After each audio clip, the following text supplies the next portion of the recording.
Dear children, in this class we are going to start a new topic, that is diffraction. We have already studied that the phenomena of interference can be studied only if you consider light to travel in the form of waves. Similarly, the phenomena of diffraction can be studied only if we consider light to be traveling in the form of waves. Now, I'll just give you a figure and let us see what is happening over here. Suppose if you have a source of light and then I keep a small slit over here. Now, I keep a screen over here. Now, you can see that. What do you observe on the screen? So, when I draw a figure like this, what do you observe in the screen? You observe some brightness in the screen. This is because light is traveling through the slit. And this is the maximum area of brightness. This brightness is observed on the screen because light travels in a straight line. And this is the extent to which you can get the brightness.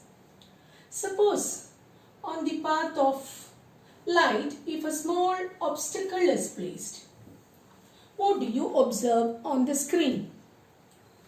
Suppose this is the obstacle placed on the path of light. You can see that in this region it will be complete shadow. So why do you say that you have a region of shadow? This is because an obstacle is placed in the path and this obstacle blocks the light. Why? Because light travels in the form of straight lines. So from these two figures, it is observed that light travels only in straight line. But now we'll make a small assumption over here. Suppose if we consider that the size of the obstacle or the size of the slit is very small in the sense it is around 10 power minus 7 meter, which means that this is the wavelength of the visible light. So, this is the range of the wavelength of the visible light. That is, it is from 3 into 10 power minus 7 meters to 7 into 10 power minus 7 meters. This is the wavelength of the visible light. So, if the size of the obstacle is made very small, such that it is comparable with the wavelength of the incident light, you can see that light, you know that since light travels in the form of waves, you get like this. It travels in the form of wavefronts. Now you can see that if the size of the obstacle or if the size of the slit is made very small, which is comparable with the wavelength of the light used, there is a chance that this light bends. Bending of light is possible only if you consider light to travel in the form of waves. So you can see that it not only travels straight but it bends at different angles. Sometimes it can bend through 90 also. And what happens to this light which is bent at different angles? They all superimpose each other. When they superimpose or when they interfere with each other, we get a completely different pattern which is called as the diffraction pattern. So when do you get a diffraction pattern? Only if this size of the obstacle is very small and it is comparable with the wavelength of the light that is used. So this phenomena of bending of light waves around the edges of the obstacle or slit and entering into the region of geometrical shadow is called as diffraction. So diffraction is the phenomena of bending of light waves around the edges of the obstacle or slit and entering into the region of geometrical shadow.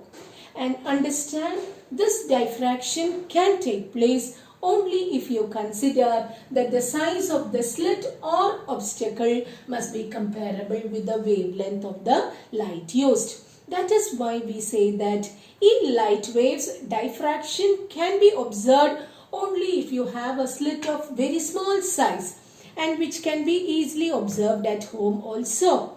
Suppose if you take two razor blades and have a small gap in between, and then through that gap you try to see a distant light, you will be able to see a number of dark and bright lines, which shows that the light, it has bent around the edges of the slit which you have formed using two razor blades. Or similarly, you take a cloth, an handkerchief. Normally when you go to cloth shop, you get a free handkerchief which is of low quality, and you can see the thread, how it is how this handkerchief is made. Also you can see the lines are very close to each other. So you take this handkerchief and see a distant lamp. You will be able to see a number of lamps because through each hole diffraction has taken place. You will be able to see a number of lamps. So all this process of diffraction is possible only if you consider the size of the slit is very, very small.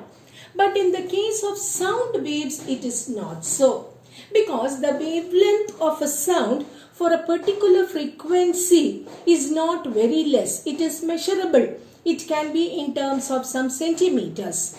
For example, when you were young, you would have played hide and seek.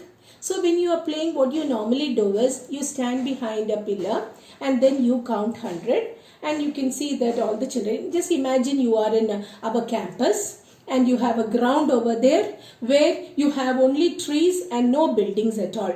You are standing in the Smriti Mandam and you are counting from 1 to 100.